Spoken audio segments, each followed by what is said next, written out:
오늘은 도면에 글씨를 쓰는 방법에 대해서 알아보도록 하겠습니다. 도면에 이제 글씨를 써야 되거든요. 우리가 글씨를 쓰는 방법이 몇 가지가 있어요. 텍스트라는 명령어가 있고 m텍스트라는 명령어가 있습니다. 예전에는 명령어가 텍스트가 있었고요. 그 다음에 d텍스트가 있었고요. 그 다음 m텍스트가 있었습니다. 근데 이 두 개가 합쳐졌어요. 이렇게 두 개가 텍스트로 합쳐졌습니다. 그러면서 m텍스트의 활용도가 높아지면서 m텍스트가 단축키가 t가 됐고요. 일반적으로 텍스트가 단축키가 dt가 됐습니다. 다이나믹 텍스트, 이게 단축키가 됐습니다.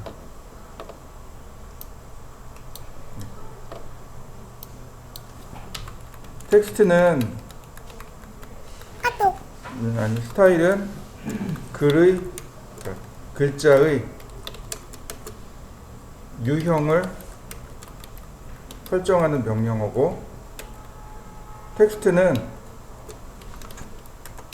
한 줄 쓰기입니다. 싱글라인 텍스트란 뜻이고요. 얘는 멀티라인 텍스트, 여러 줄 쓰기입니다. 얘는 한 줄 쓰기. 그 다음 에디트는 도면에 쓰여진 글자 수정입니다. 명령어 몇 개 없어요. 텍스트 명령어가 정말 몇 개 없습니다. 자, 이렇게 생각하시면 돼요. 예전에는 컴퓨터 사양이 떨어졌었어요. 그래서 모든 글꼴을 다 불러다 쓰지 못했습니다. 캐드에서 어떤 글꼴을 임의대로 만들어요. 그리고 내가 지정하는 글꼴을 지정해서 썼습니다. 그래서 스타일이라는 명령어가 있는 거고요. 근데 요즘은 컴퓨터 성능이 많이 좋아져서 그냥 다이렉트로 사용하는 경우가 많습니다. 자, 도면에서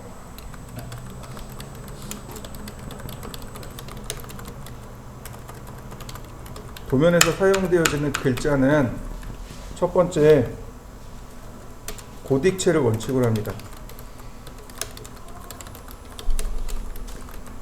도면에는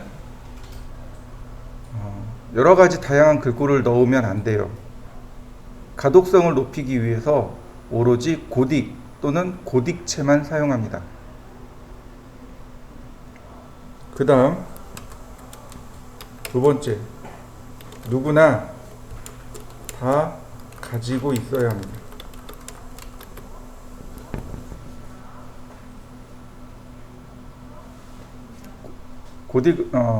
서체를 누구나 다 가지고 있어야 돼요. 만약에 없으면 어떻게 되냐면 물음표가 찍히거나 네모로 나와 버립니다. 한글이. 예를 들어서 제가 많이 사용하는 건 나눔 고딕이에요. 들어보셨나요? 네. 나눔 고딕을 제가 썼어요. 그리고 여러분들한테 드리면, 여러분들한테 나눔 고딕이 설치되어 있으면 괜찮아요. 없으면 안 나와요. 표현이 안 됩니다. 이해되시나요? 네. 그러니까 내가 만든 도면을 다른 사람이 읽으려면 내가 가지고 있는 글꼴을 다른 사람들도 가지고 있어야 됩니다. 그래서 누구나 다 가지고 있는 글꼴이어야 해요. 그 다음에 특수문자를 지원해야 합니다.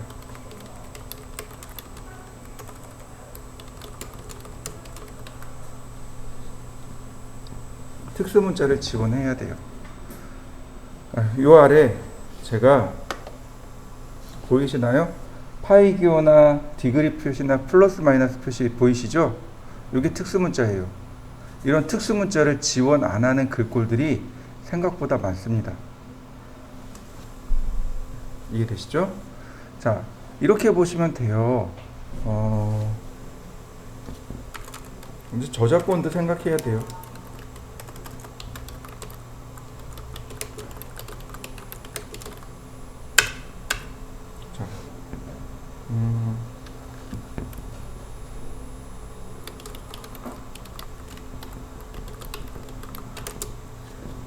한글을 표시하는 방법이 프로그램적으로 엔지니어가 이제 프로그램을 짜잖아요. 프로그램을 짜는 방법이 조합형이 있고 완성형이 있습니다.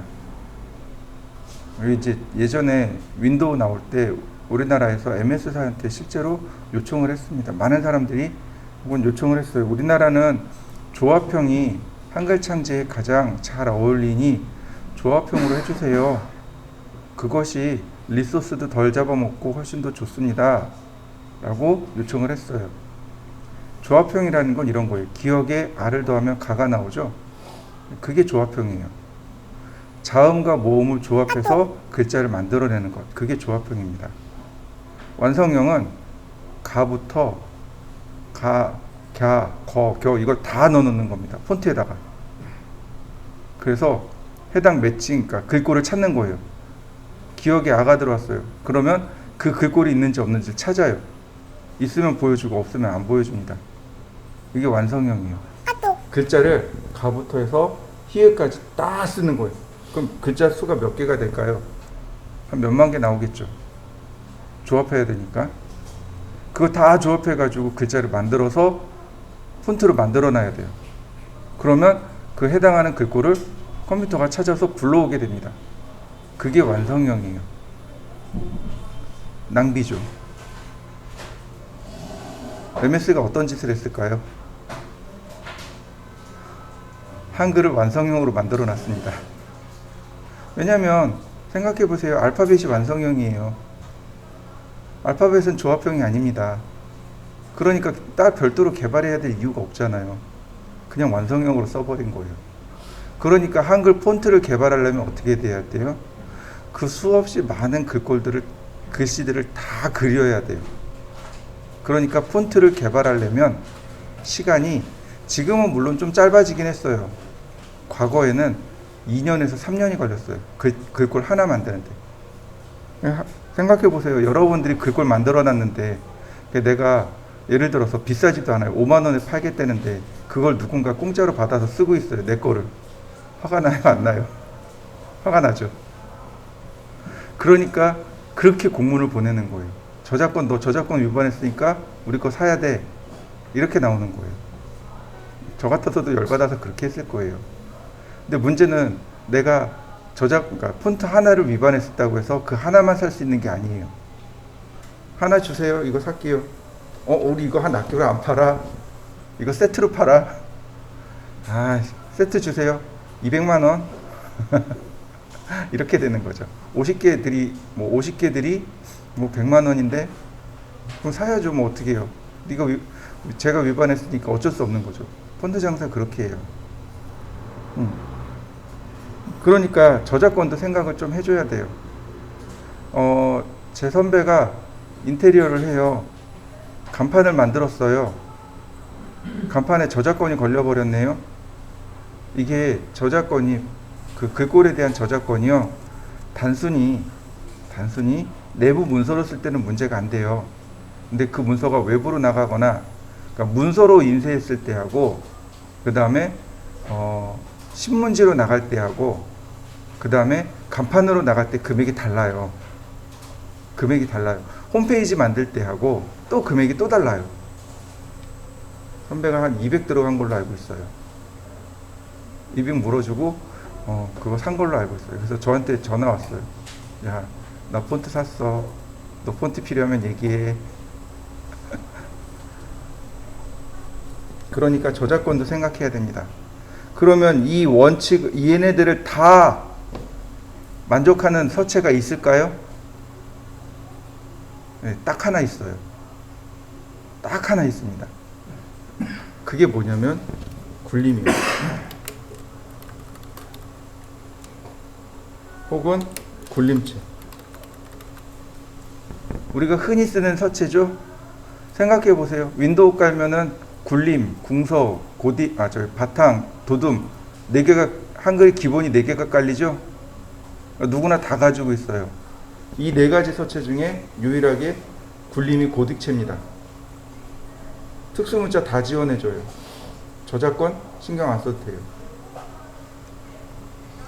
그래서 저는 도면을 그릴 때 안 이뻐도 그냥 굴림체 써요. 굴림 씁니다. 안 이뻐도. 왜냐면 내가 만든 도면을 다른 사람이 좀 쉽게 봤으면 하는 마음이 있거든요. 그래서 우리가 기억해야 될 원칙입니다. 큰 전제예요. 첫 번째는 반드시 기억해야 됩니다. 고딕을 원칙으로 합니다. 궁서나 뭐 흘림체나 이런 거 쓰시면 안 돼요. 그 다음에 누구나 다 가지고 있어야 됩니다. 가급적이면 많이 가지고 있는 게 좋죠. 예를 들어서 윤고딕 240입니다. 요즘 많이 다들 가지고 있어요. 아래 한글 설치면 아래 한글을 설치하면 아래 한글에 기본적으로 깔려있는 서체들이 있어요. 그렇다고 그거 외부 문서로 막 만들어서 쓰시면 안 돼요. 제가 알고 있는 기업 중에 하나가 그 뭐였지? HY 견고딕인가? 그걸로 회사 로고 만들었어요. 아래 한글 깔면 설치되는 거죠? 저작권 날라왔어요. 저작권 위반다고 날라왔어요. 그 아래 한글에 있는 서체가 무료 서체는 아닙니다.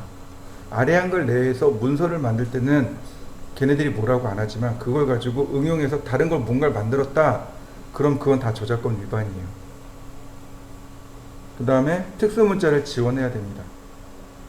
이 특수문자 때문에 서체를 바꾸는 경우들이 많아요. 그럼 거꾸로 생각해 보죠. 내가 도면을 불러왔어요. 그런데 한글이 제대로 표현이 안 돼요. 그럼 어떻게 하면 될까요? 간단해요. 굴림으로 바꿔주면 돼요. 이해되시나요?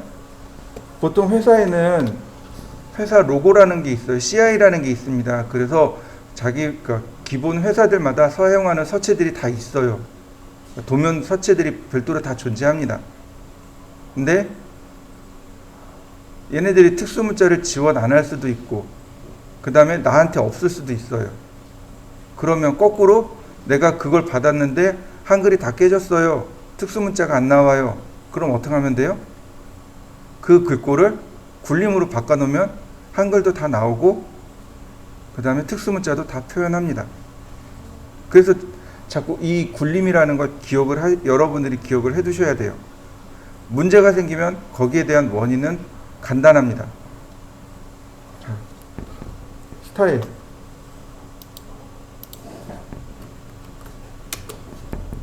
그러면 이와 같이 글씨의 글꼴을 내가 마음대로 지정할 수 있습니다. 글꼴 지정하는 명령어예요.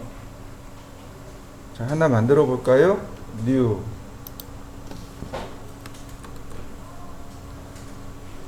HG라고 해서 하나 만들었습니다.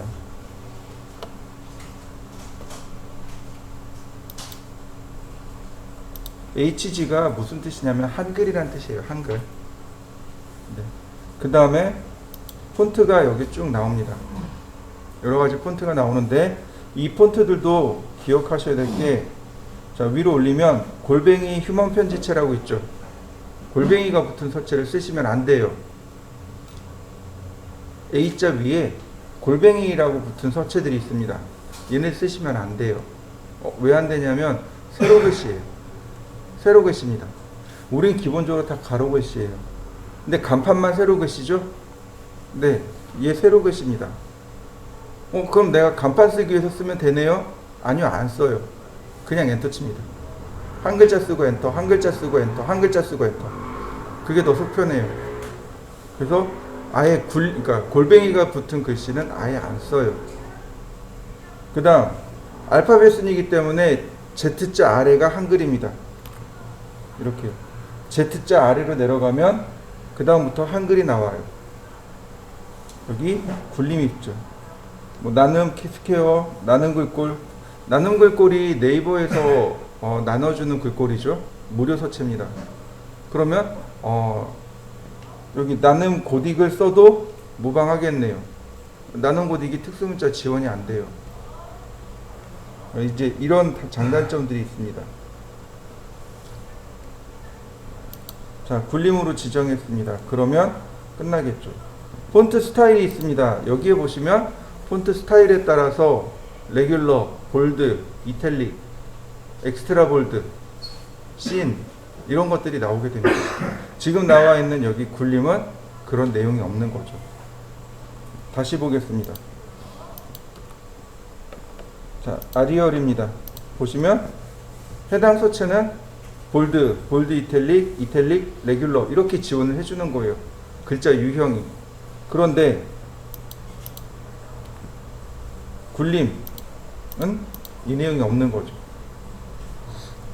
폰트에 따라서 뭐 굵게, 가늘게 혹은 흘림을 그러니까 기울기체로 이렇게 해주는 내용들입니다. 그 다음에 여기 사이즈라는 항목이 있습니다. 사이즈 있죠? 안 써요. 여기서 쓰시면 큰일 나요.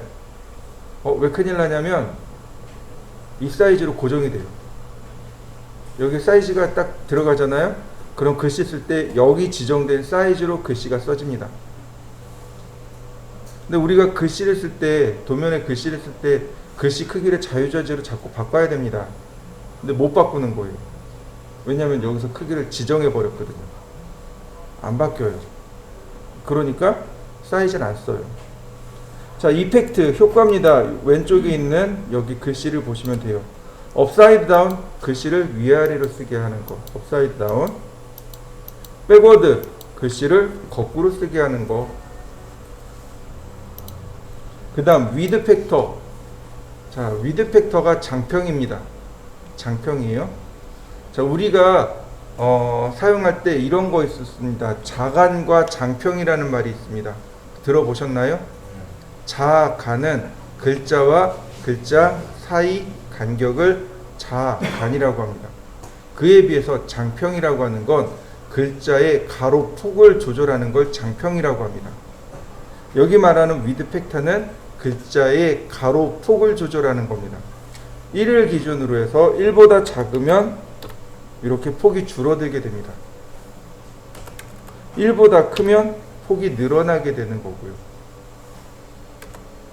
근데 뭐 어차피 장평 안 바꿔요. 그 다음 오빌크 앵글. 이제는 오빌크라는 단어도 기억해 두셔야 돼요. 오빌크가 기울기란 뜻입니다. 15도 기울어라. 그러면 글씨가 기울어진 거 보이시나요? 네, 한번 쭉 해보시죠. 옵션들을 쭉 만져보시죠.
자, 어려운 거 별로 없어요. 그죠?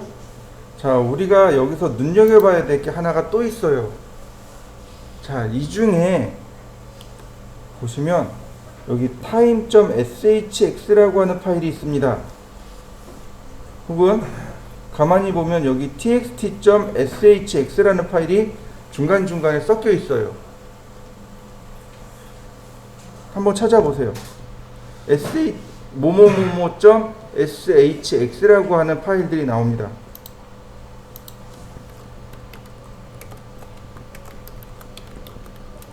한번 찾아보시죠. 글꼴의 종류가 두 종류예요. 쉽게 얘기해서 우리 폰트라고 하죠. 폰트의 종류가 윈도우 폰트가 있고요, 오토캐드 폰트가 있습니다. 이해되셨나요? 네. 폰트가 두 종류예요. 그 중에 오토캐드 전용 폰트를 빅폰트라고 합니다. 여기는 그럼 일반 폰트가 되겠죠. 이해되셨나요? 오토캐드사에서 만든 전용 캐드, 이게 빅폰트입니다. 뭐 조금 더 깊이 들어가면 뭐 2바이트, 4바이트 이런 얘기가 나와요. 1바이트, 2바이트, 4바이트 이렇게 나오는데 그런 건 너무 어려우니까 넘어가고요. 그냥 아주 간단하게 빅폰트라고 하는 건 오토캐드 전용 폰트입니다. 자, 일반 폰트는 TTF로 끝나거나 별표점 FON으로 끝납니다.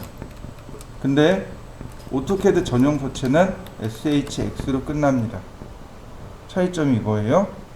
다시 설명합니다. 윈도우 전용 서체들은 별표점 TTF. 자, 별표점 무슨 뜻이냐면 별표가 모든이란 뜻이에요. 도스에서 혹은 우리가 운영체계에서 별표점 TTF 그러면 이름은 모든 거란 뜻이에요. 별표는 모든이란 뜻입니다. 예를 들어서 이렇게요. A 별표점 별표 이러면 A로 시작하는 모든 파일이란 뜻이에요. 예를 들어서 윈점 별표라고 썼어요. 그럼 파일 이름이 윈인데 확장자 모두 다란 뜻이에요. 별표란 얘기는 모두 다란 뜻입니다. 예를 들어 이런 거예요. K 별표 K.exe 그러면 파일 이름이 K로 시작해서 K로 끝나는 모든 파일, 이런 뜻이 됩니다. 자, 별표란 얘기는 모든이란 뜻이에요. 이게 도스 혹은 OS에서 사용되어지는 내용입니다. 그러니까 이렇게 보시면 돼요. 파일 탐색기에 보시면 여기 검색하기가 나오잖아요. 예를 들어서 여기 검색하기가 나오잖아요.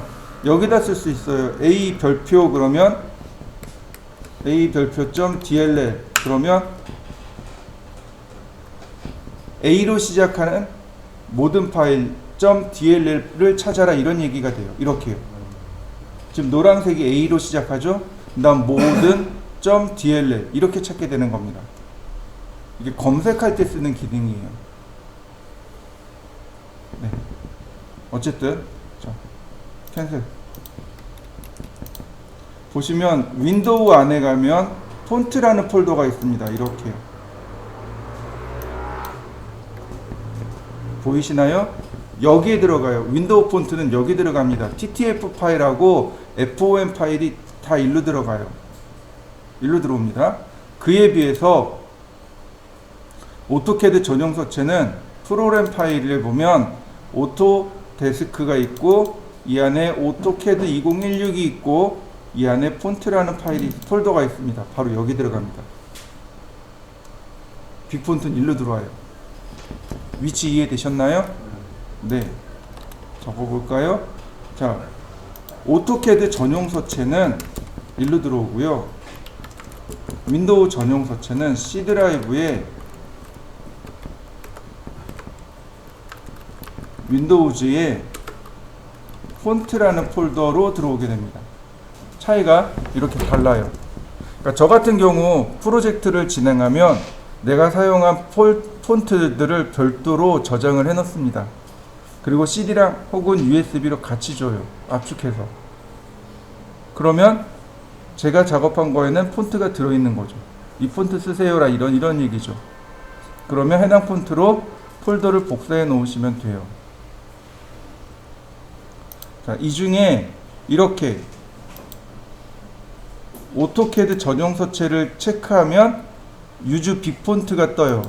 얘를 체크하면 빅폰트만 나옵니다. 오토캐드 폰트만 나와요. 다른 폰트는 안 나옵니다. 그리고 여기에 이제 비로소 빅폰트들이 이렇게 나오게 됩니다. 이 중에 WH로 시작하는 빅폰트 있죠?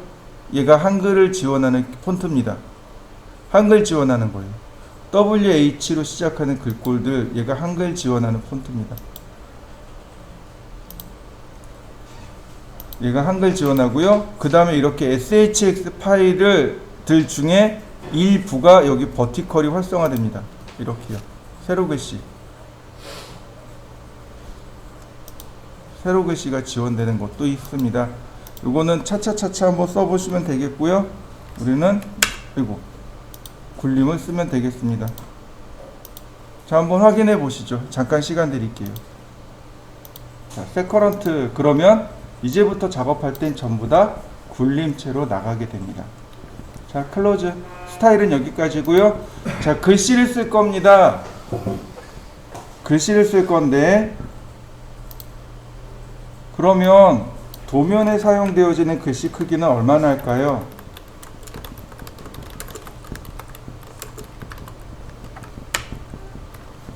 얘도 간단해요. 자, 이렇게 판단하시면 돼요. 우리가 도면을 그릴 때 선의 굵기가 있었죠. 그죠? 가는 선, 중간선, 굵은 선, 아주 굵은 선 이렇게 했죠. 글씨도 똑같아요. 작은 글씨, 중간 글씨, 큰 글씨, 아주 큰 글씨. 꼭 원시인 같아요. 원시인 숫자 세는 거 아세요? 하나, 둘, 셋, 많다, 아주 많다. 대빵 많다. 똑같아요. 복잡하면, 단계가 복잡하면 도면을 그리는 것도 어렵고 파악하는 것도 어려워요. 그러니까 단순한 겁니다. 작은 글씨, 그러니까 작은 글씨, 그 다음 중간 글씨, 큰 글씨 이렇게 되는 거죠. 저 같으면 작은 글씨 2mm, 중간 글씨 4mm, 큰 글씨 6mm 이렇게 써요. 시험 볼 땐 조금 달라요. 사람마다 쓰는 게 조금씩 달라요. 예를 들어서 전산응용 건축제도 같은 경우는 3mm, 8mm 이렇게 써요. 조금 달라요. 예전에 제가 기계 쪽에서 근무할 때는 2mm짜리 쓴다고 혼났어요. 글씨 크다고. 1.6mm 썼어요. 대략 3mm 썼고요. 5mm 썼어요. 가만히 보면 어떻게 가요? 배수로 가요. 그리고 또 하나. 1.6mm 쓸 때는 문제가 조금 있었어요. 저는 마지노선을 2mm로 보고 있거든요. 왜 2mm냐면 이거죠. 여러분들이 실무에 나갔어요. 도면을 그리고 현장에 나갔습니다. 그럼 작업반장님들이 계시죠. 각 팀별로 이제 우리 일명 오야지라고 하죠. 반장님들이 계세요. 목수 반장님도 있고 그러니까 철공 반장님도 있고 반장님들이 도면을 보는데 이분들이 연세가 어떻게 될까요? 최하 60이에요. 작업반장님들 최하 60이에요. 이분들이 노안이 있어가지고 조그만 글씨는 안 보여요. 근데 다시 한번 더 생각해보죠. 현장이 밝을까요? 어두울까요? 어두워요. 안 밝아요. 왜냐하면 전기가 제대로 안 들어와 있잖아요. 그러니까 밝지 않아요. 어둡습니다. 전기 조명이 제일 마지막에 들어가요. 형광등이 제일 마지막에 들어와요. 그러니까 현장이 어두워요. 그렇게 밝지 않아요. 현장도 어두운데 글씨도 찌까네요. 그러면 어떻게 해요? 안경을 벗어서 썼다가 뺐다가 일하다 말고 안경 벗었다 뺐다가 이 양반들이 짜증이 나는 거죠. 나중에 이제 승질 부려요. 오후쯤 가면 도대체 이 도면 누가 그렸어? 그러니까 제일 작은 마지노선이 2mm란 얘기죠. 글씨가 너무 작으면 돋보기 써도 이게 보여 안 보여 이러고 있거든요. 그러니까 실제로 싸웠어요. 작업반장이 막 뭐라고 하시더라고요. 도대체 이따위 도면 누가 그리냐고. 너무 작으면 보는 사람이 불편한 거죠. 그렇다고 또 너무 크면 곤란해요. 3mm짜리도 생각보다 커요. A3 기준으로 해서 3mm짜리가 조금 커요. 근데 전산응용 건축제도에서는 3mm 쓰라고 돼 있습니다. 어쩔 수 없죠. 시험이니까 시험대로 가는 거고, 보통 우리가 사용하는 그 신문 글씨 있잖아요. 신문 글씨가 한 1.5mm 정도 돼요. 그러니까 돋보기 쓰고 겨우 빠듯하게 보는 정도거든요. 그래서 저는 마지노선을 2mm로 보고 짝수로 가는 거죠. 2, 4, 6, 8 이렇게 놓고 보는 거죠. 그러면 계산하기 편하잖아요. 그래서 뭐 대략 저는 이렇게 써요. 근데 저한테 반드시 맞추란 법은 없어요. 그러니까 프로젝트 딱 시작할 때 제일 먼저 이제 팀장님이 물어봐요. 너 레이어 어떻게 쓰니? 글씨 크기는 어떤 거 쓰니? 글자는 어떤 거 쓰니? 폰트 어떤 거 쓰니? 물어봐요. 저는 이러이러한 방법으로 세팅해서 쓰는데요. 나하고 조금 다른데? 그럼 요건 이렇게 맞추면 어때? 이렇게 물어보세요. 그래서 서로 레이어를, 그 다음에 컬러를, 그 다음에 이런 글씨를 이렇게 다 조율합니다. 조율하고 그리고 작업을 시작해요. 그 다음에 이제 그 다음부터는 일방적으로 이제 팀장님한테 맞추는 거죠. 자, 텍스트. 이거.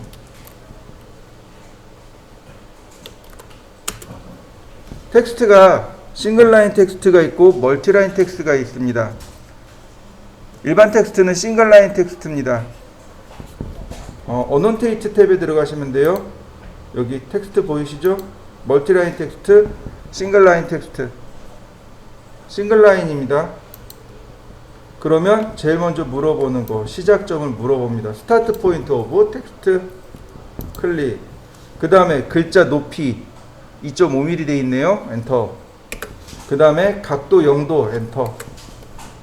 그러면 글자 쓰기가 이렇게 나옵니다.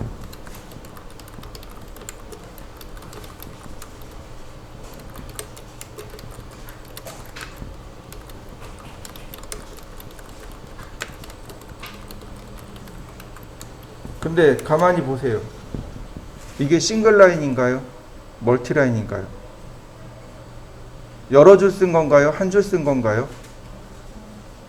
여러 줄 써졌죠. 근데 쓸 때만 그렇습니다. 엔터를 치는 순간 다 한 줄로 다 분해됩니다. 자, 이 상태에서 엔터, 엔터. 그러면 이와 같이 싱글 라인 텍스트로 싹 바뀌게 됩니다. 한번 해보세요. 텍스트 시작점 지정하고 글씨 높이 예를 들어서 5mm. 그 다음 각도 안 지정했습니다. 0도 엔터. 그 다음에 똑같이 글씨를 씁니다.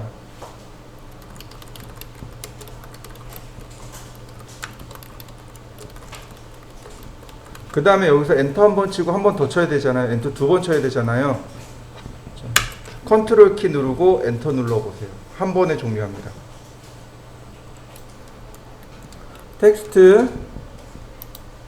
그 다음에 자, 지금 보시면 맨 마지막에 써져 있는 거 선택된 거 보이시나요? 네. 제가 여기서 2.5mm라고 줬어요. 자, 여기서 안 되는구나.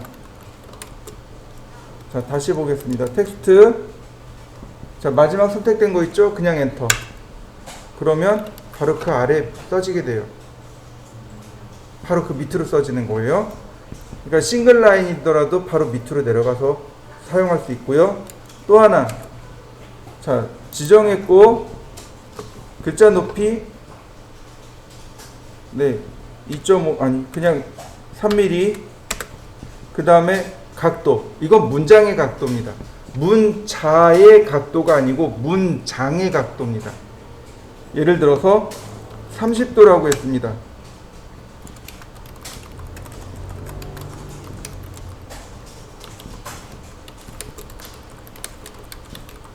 자, 어떻게 되나요? 문장이 기울어진 거 보이시나요?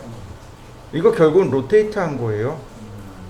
그러니 굳이 로테이트 각도를 줘야 될 이유도 없습니다.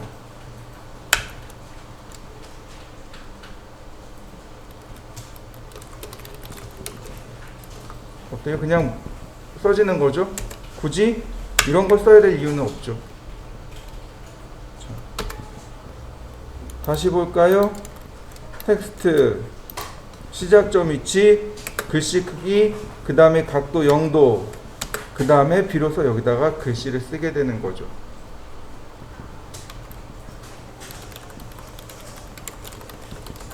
자, 특수문자 사용하는 방법에 대해서 알려드리겠습니다.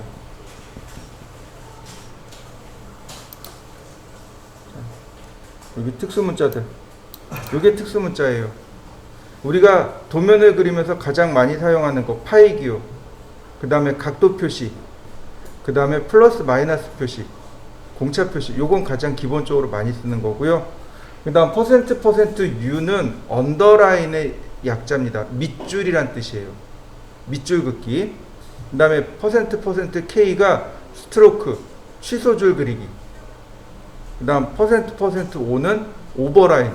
그러니까 밑줄은 아래다 긋는 거죠. 오버라인은 위에다 긋는 겁니다. 자, 하나씩 해보죠. %% C는 센터 마크, %% D는 디그리, 각도, P는 플러스 마이너스의 뜻입니다. 자, %% C를 쓰면 자연스럽게 이렇게 특수문자가 들어갑니다. 45 %% D, %% P 0.1 한번 해보시죠. 시작점을 누르고 글자 크기 지정하고 각도 지정하고. 자, 자, 글씨를 쓰다가 내가 중간에 밑줄을 긋고 싶어요. 그럼 %% U 이제 다 썼어요. %% U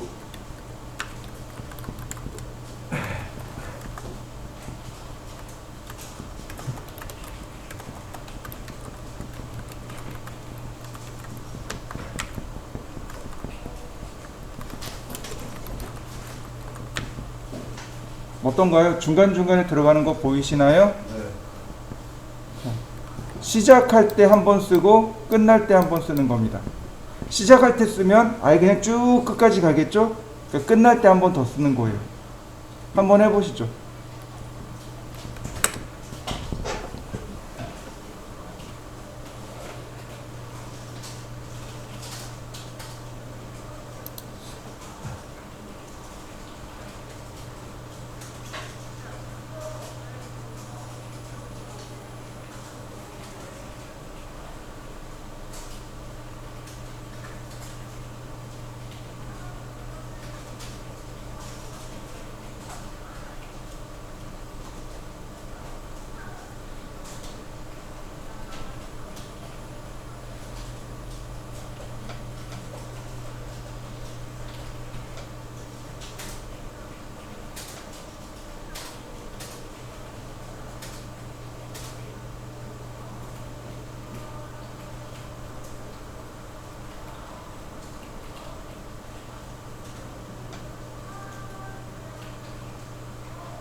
자, %% U는 밑줄이겠지만 다시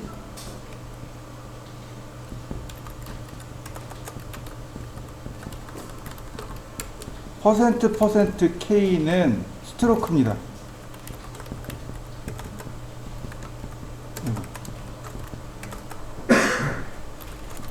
이렇게 취소줄이죠.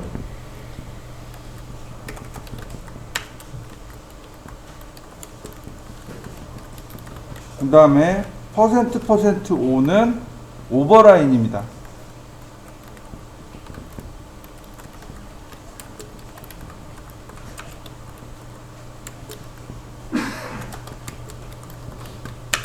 자, 여러가지 글씨 표현 방법이 있으니까 한번 해보세요. 텍스트 보시면 여기 자리 맞추기라는 게 있어요. justify라고 되어 있죠. justify 혹은 풀어서 읽으면 justification이라고 합니다.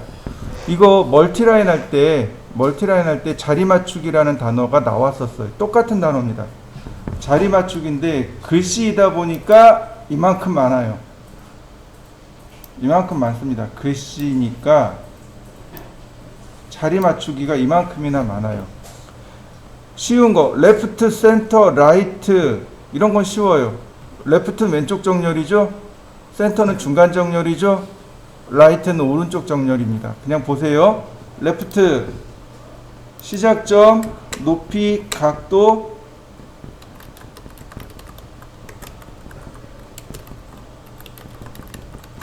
자, 왼쪽에서 써지는 거 맞죠?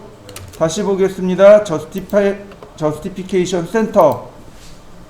자, 중간점 지정했습니다.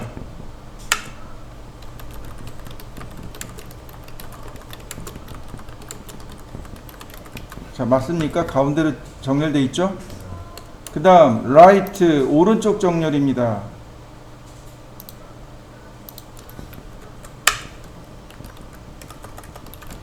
이거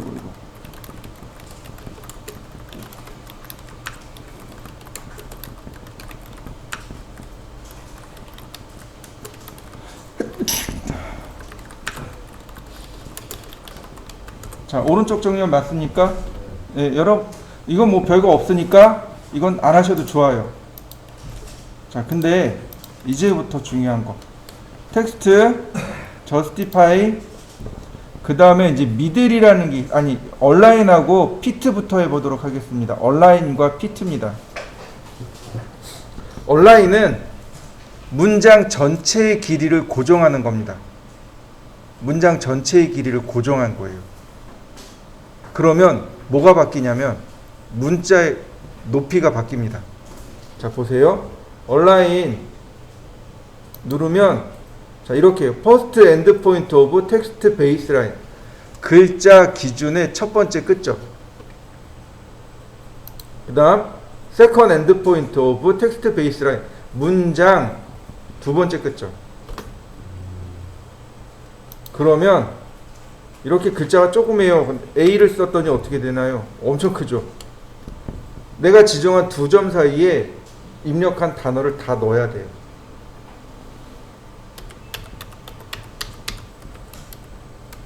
I, J, K, L, M, N, O, P, Q, W, X, 어떤가요? 글자 수가 많으면 글자 크기가 줄어들고 글자 수가 적으면 글자 높이가 커집니다. 이게 얼라인의 특징이에요. 자, 다시 보세요. 자, 그에 비해서 피트는 조금 달라요. 피트는 높이까지 고정을 시켜버린 겁니다. 높이까지. 첫 번째 점, 두 번째 점, 그 다음 높이 5mm 높이를 고정시킨 거예요. 그럼 뭐가 바뀌는 거냐면 장평이 바뀝니다. 이렇게요. 장평이 바뀌는 거예요.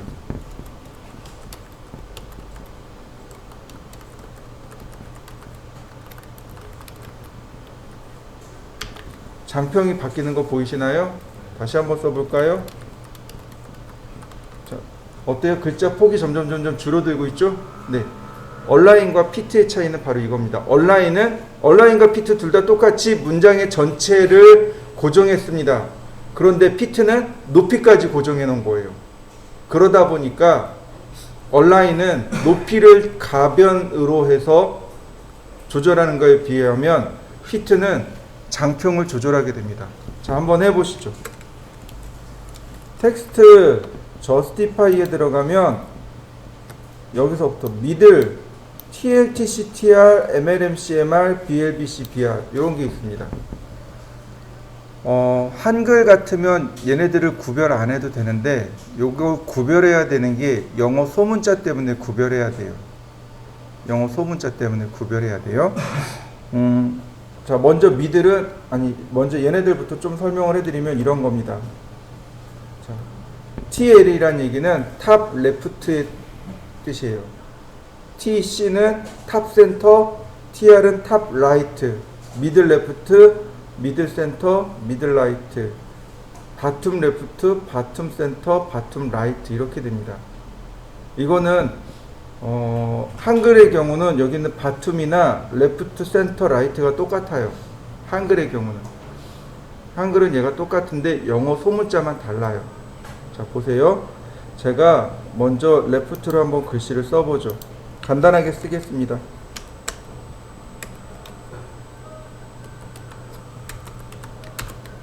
보이시나요? 글자가 지금 선 있죠. 저 선이 베이스 라인입니다. 모든 문자는 저 베이스 라인이 존재해요. 기준선이라는 게 존재합니다. 여기를 기준으로 올리거나 내리거나 이런 게 들어가요. 이거 베이스 라인인데 카피 이렇게 올라가면 됩니다. 이렇게요. 보면 여기가 TL입니다. 탑 레프트, 탑 센터, 여기가 탑 라이트가 됩니다.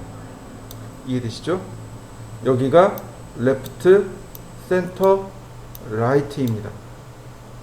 ML, MC, MR은 어디냐면 바로 여기에요. 카피 여기에요. 이 라인이 ML, MC, MR 라인입니다. 미들 라인이에요. 즉 베이스 라인부터 이 베이스 라인부터 탑 라인까지의 한 중간 여기가 미들 라인입니다. ML, MC, MR입니다. 그러면 BL, BC, BR은 어디냐면 여기에요.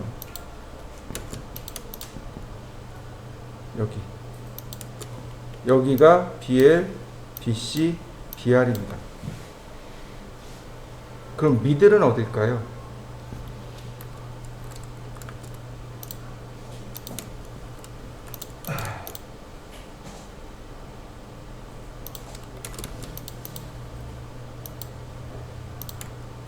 라인 여기 이 전체 높이의 중간 여기가 미들입니다. 차이점 이해되시나요? 네, 요걸 잘 기억하셔야 돼요. 근데 한글 같은 경우는 이게 다 똑같아요. 한글 같은 경우는 미들 센터나 미들이 똑같아요. 레프트하고 바텀 레프트가 똑같아요. 왜냐하면 이렇게 밑으로 내려가는 게 없거든요. 한글 같은 경우는 똑같은데 영어 소문자만 이래요. 영어 대문자도 이렇진 않습니다. 요 차이만 잘 기억하시면 돼요. 자, 그러면 한번 제가 그려볼까요? 자, 텍스트 그리고 justify TL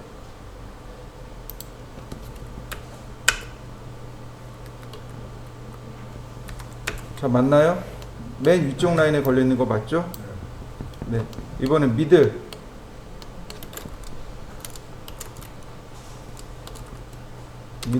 레프트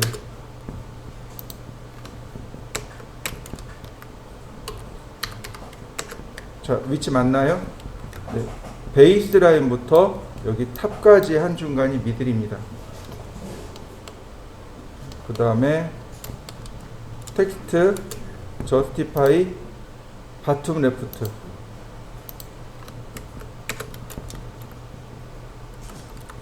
자, 어떻게 되나요? 지금 제가 지정한 위치 맞나요? 네. 하나만 더 해보겠습니다. 텍스트 미들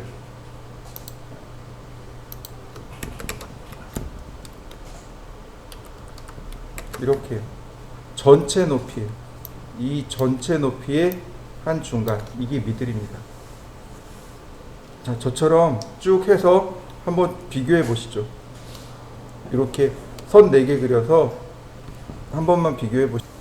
자, 멀티라인 텍스트입니다. 멀티라인 텍스트는 영역을 지정해서 해당 영역 안에 도면을 그리게 됩니다. 이렇게요.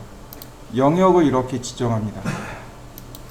그러면 해당 영역 안에 글씨가 쓰여지게 되고 이 위에 리본 메뉴가 글씨 메뉴로 바뀌게 됩니다. 여기 어넌테이티브에 보면 글씨 크기가 여기서 조절이 가능하고요. 그 다음에 다이렉트로 여기서 글꼴을 바꿀 수 있습니다.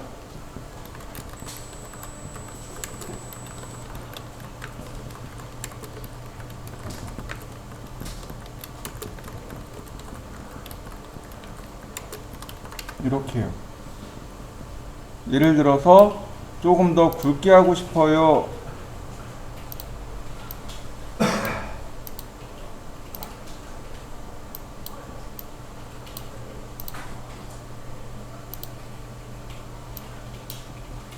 그러면 얼마든지 굵게 바뀌겠죠. 또 글꼴의 색도 바꿀 수 있습니다.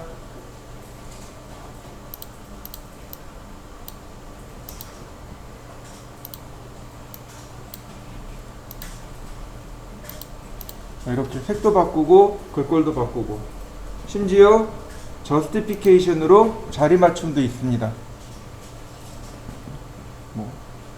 미들 센터, 그 다음에 여기 특수문자 여기 있어요. 굳이 M텍스트는 설명하지 않아도 아리안글이나 MS 워드 쓰듯이 그냥 그렇게 쓰시면 됩니다. 얼마든지 특수문자 간단하게 넣을 수 있고, 맨 끝에 컨트롤 엔터 그러면 바로 이렇게 글씨가 들어갑니다. 분해 명령어를 기억하실 거예요. 텍스트, 그러니까 멀티라인 텍스트를 분해하면 텍스트로 바뀝니다.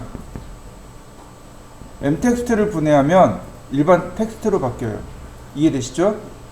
자, 제가 여기다 적어 놓진 않았지만 이런 기능도 있습니다.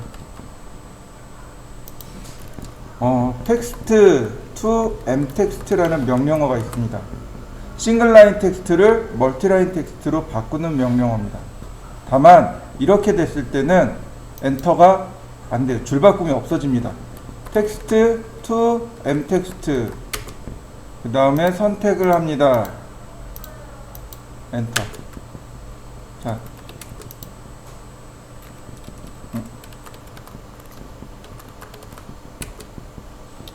다시.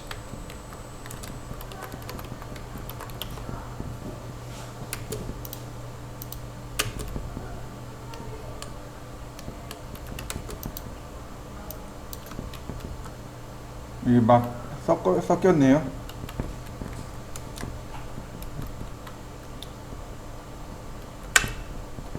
이게 막 섞였네요. 이거 저기 글자 서체를 바꿔놨더니 막 섞였네요.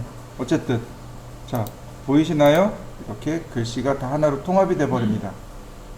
얘는 아마 분해하면서 많이 글씨가 이렇게 깨졌던 모양입니다. 낱낱이 다 분해된 거 보이시나요? 이렇게 글자가 낱낱이 분해됐었네요. 자, 얘하고 먼저 한번, 얘하고 먼저 한번,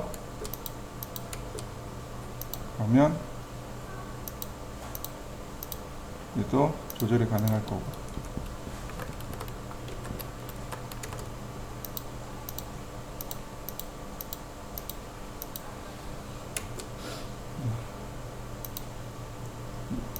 글자가 여기 떨어져 있네요. 또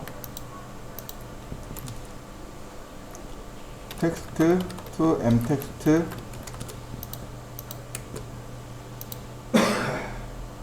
좀 키우고, 됐죠? 텍스트 to M텍스트.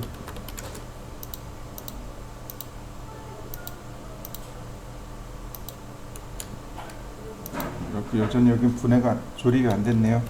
이렇게 문자랑 이런 게 다 조합하는 명령어가 텍스트 to M텍스트입니다.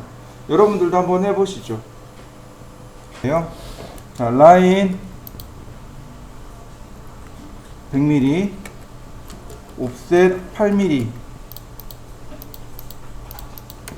라인 옵셋 20mm, 그 다음에 맨 끝에다가 라인으로 이렇게 딱 막았습니다. 표제란을 그릴 거예요. 표제란입니다. 여기서 중요한 거는 여기서부터 여기까지 치수가 중요해요. 그 다음에 요 한 칸 높이가 중요합니다.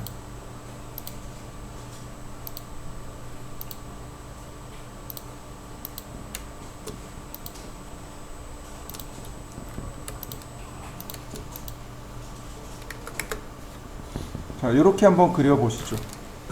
두 가지 방법이에요. 하나는 이렇게 라인을 대각선으로 그려야 돼요. 텍스트 justify middle 글자 높이 2.5mm 제목 다시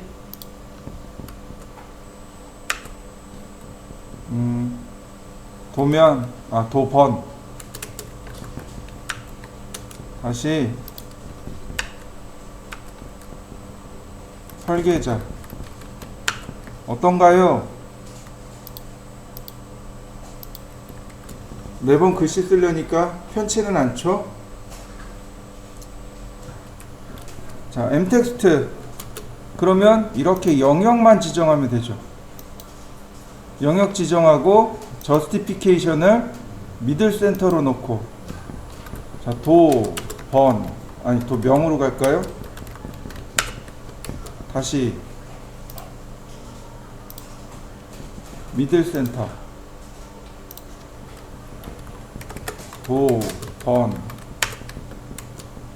여기 다시 미들 센터 날짜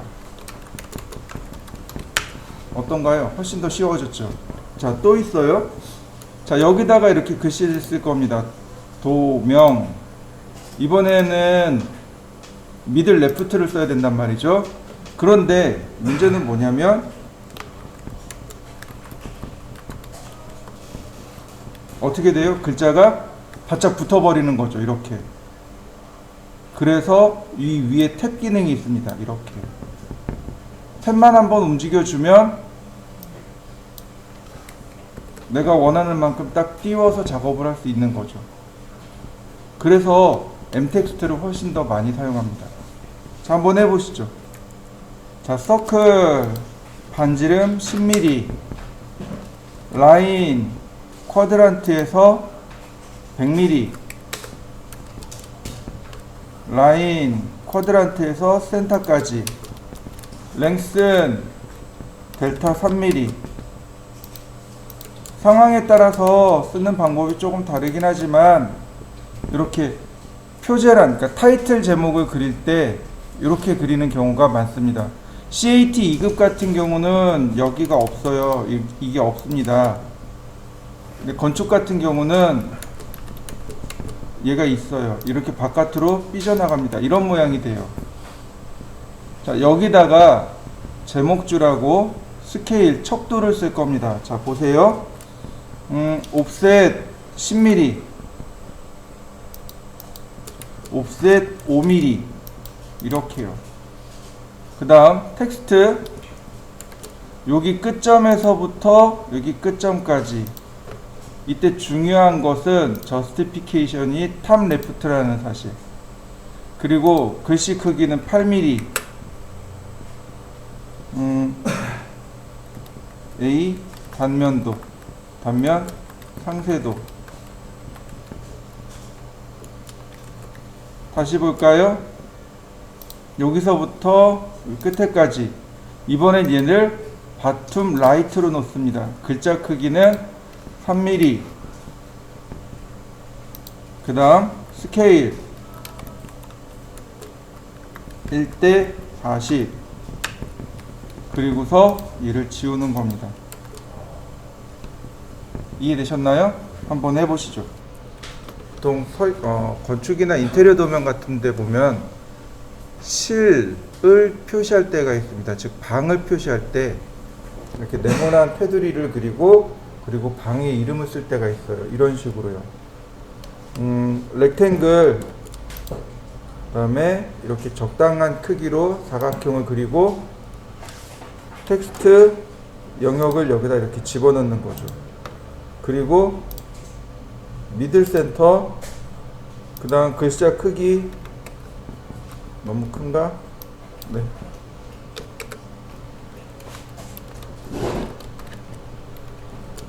자, 이렇게 쓰면 된단 말이죠. 근데 이거를 쉽게 쓰는 방법 알려드릴게요. m텍스트에서 영역을 지정하고 똑같이 미들 센터를 쓰고 글자 크기 지정하고 글씨를 씁니다.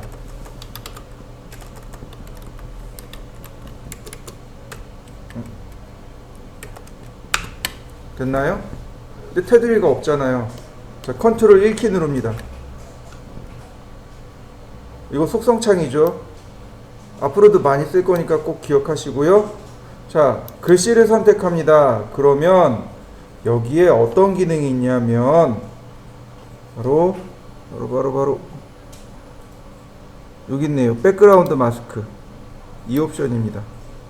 여기 백그라운드 마스크라는 옵션이 있습니다. 얘를 눌러보시면 여기서는 값이 안 바뀌어요. 오른쪽에 아이콘이 있습니다. 이 아이콘을 누르면 내용이 바뀝니다. 여기 보시면 유즈 백그라운드 마스크 체크하고 옵셋 팩터가 있습니다. 1 그리고 여기 텍스트 프레임을 yes로 바꾸면 돼요. 이렇게 먼저 여기 텍스트 프레임 있죠?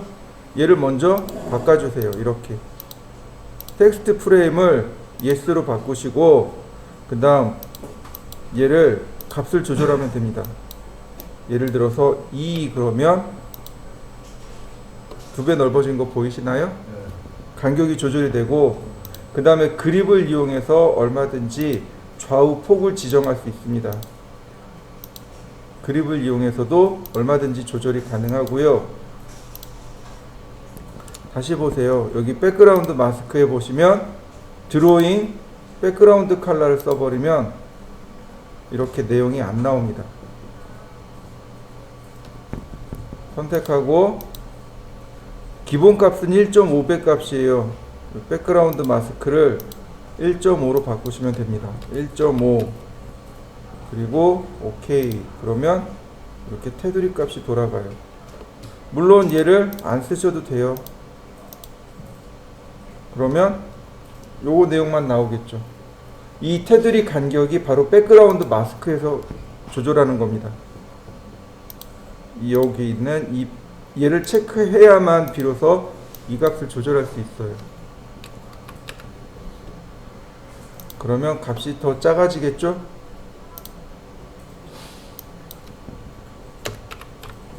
조절하고 이렇게 어느 쪽이 조금 더 편한가요? 두 개 다 한번 해보시죠.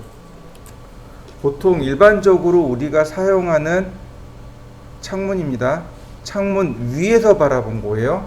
그러니까 지금 아래쪽 도면을 생각하시면 좋습니다. X라인 그 다음에 수평선 하나 수직선 하나 옵셋 120mm 이 폭은 조금씩 달라요. 이 폭은 메이커마다 혹은 그리는 방법마다 조금씩 다릅니다. 여기는 300mm 들어가 있죠. 그리고 여기는 100mm 썼습니다. 300mm는 벽을 뜻하는 거고 저는 120mm 줬는데 도면에는 100mm 줬습니다. 도면대로 갈까요? 자, 옵셋 100mm 자, 트림으로 자르시면 돼요. 옵셋 1200 이렇게요.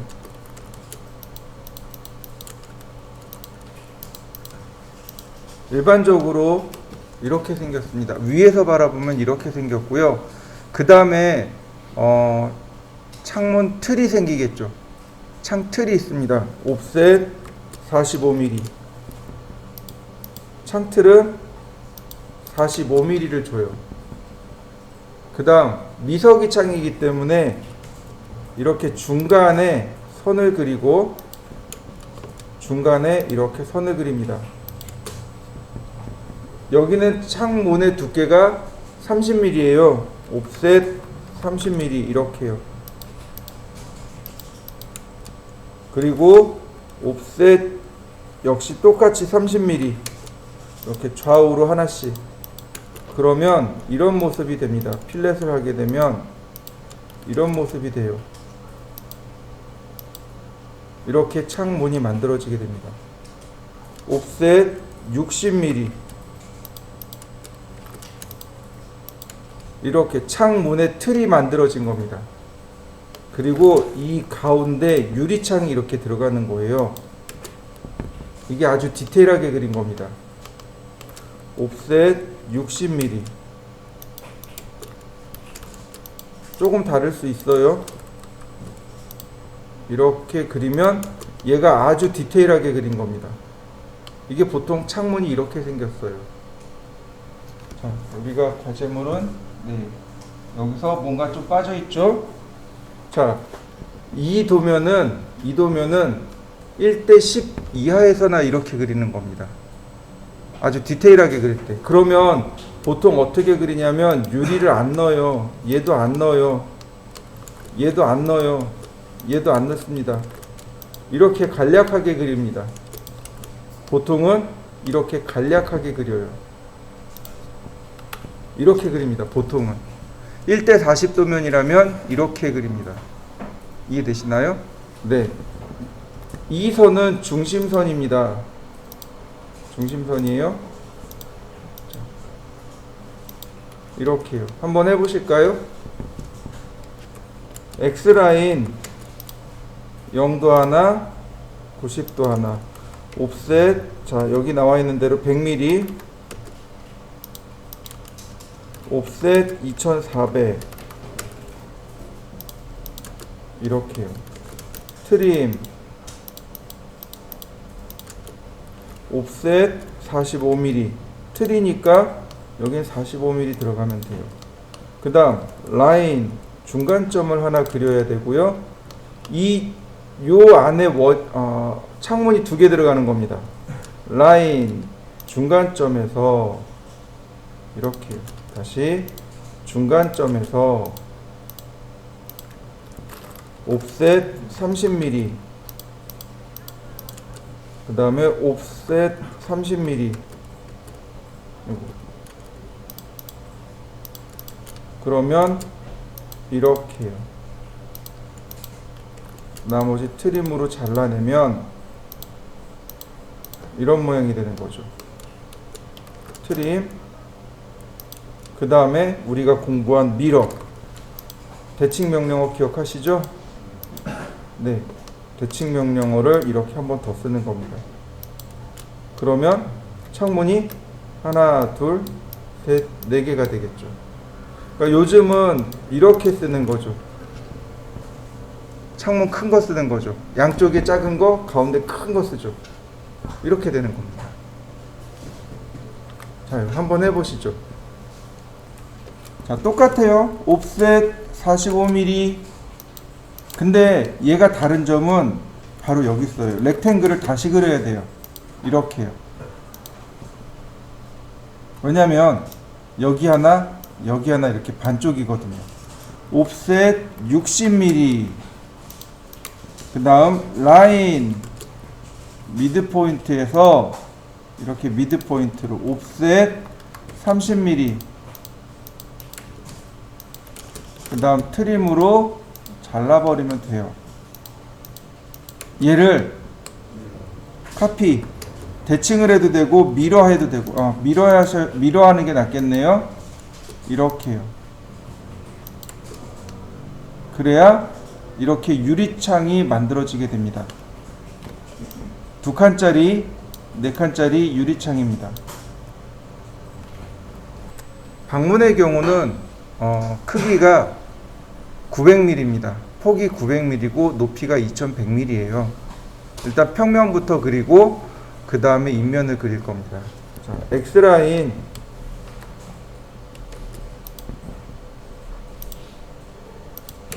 옵셋 100mm, 여기 100mm로 되어 있죠? 네. 그 다음 옵셋 900mm, 트림으로 잘라내고요. 그 다음에 문 틀이 필요합니다. 옵셋 40mm요. 창문은 얼마 줬죠? 45 줬죠. 방문은 40입니다. 5mm가 달라요. 자, 원래 정식으로 그리려면 이렇게 그려야 됩니다. 옵셋 10mm 이 안쪽으로 10mm씩 집어넣고 옵셋 40mm 이렇게 집어넣습니다. 이렇게 그리는 거예요. 원래 정석으로 그릴 거면 이런 모양이 되게끔 그리는 겁니다. 정석이 되면 이렇게 되는 거예요. 이해되시죠? 정석이 되면 이렇게 되는 거고, 근데 일반적으로 그냥 이렇게 그리는 거죠. 그러면 거리를 재보면 여기서부터 여기까지가 820mm란 말이죠. 이렇게요. 렉탱글 여기서부터 골뱅이 820,40 이렇게 지금 문이 닫혀 있는 거 보이시죠? 네, 열어 놓습니다. 로테이트 힌지가 여기 있는 거죠. 이렇게 열리는 거죠. 그 다음에 아크로 갑니다. 시작, 중심, 끝. 자, 시작, 중심, 끝. 호의 시작은 여기 있고 중심은 여기 있고 끝은 여기 있고 이렇게요. 얘가 중심선입니다. 요선 가상선이에요. 그러니까 레이어를 이용하면 빨간색이고 로드 센터 이런 모양이 되는 거죠.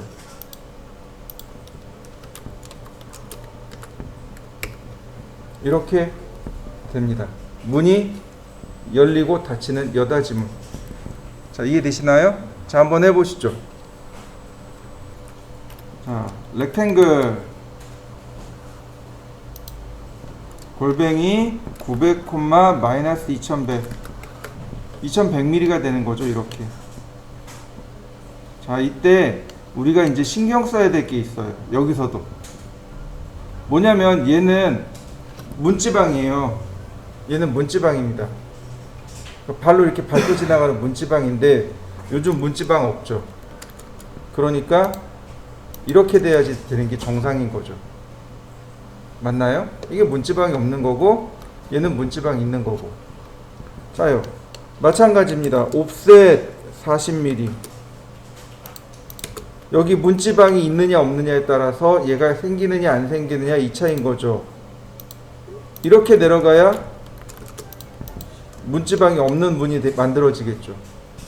자, 그 다음에 문이 열리는 방향, 즉 여기가 고정단이고 여기가 열리는 거죠.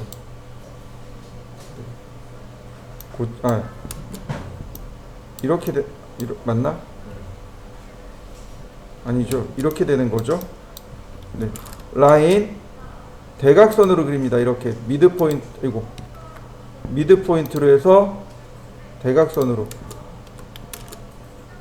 이렇게요. 무슨 의미냐면 여기가 열린다는 뜻이에요. 여기가 고정됐다는 뜻입니다. 그 다음에 하나 더 그려야 되는데 그게 뭐냐면 바로 문 손잡이 위치 옵셋 900mm 바로 여기에 문 손잡이가 존재하는 겁니다. 적당히 서클 니어레스트 근처점 어디 아무데나 해서 반지름 30mm짜리 원을 하나 이렇게 그려 놓으시면 됩니다. 그러면 얘가 문이 되는 거죠. 이건 방문의 입면과 평면이 됩니다.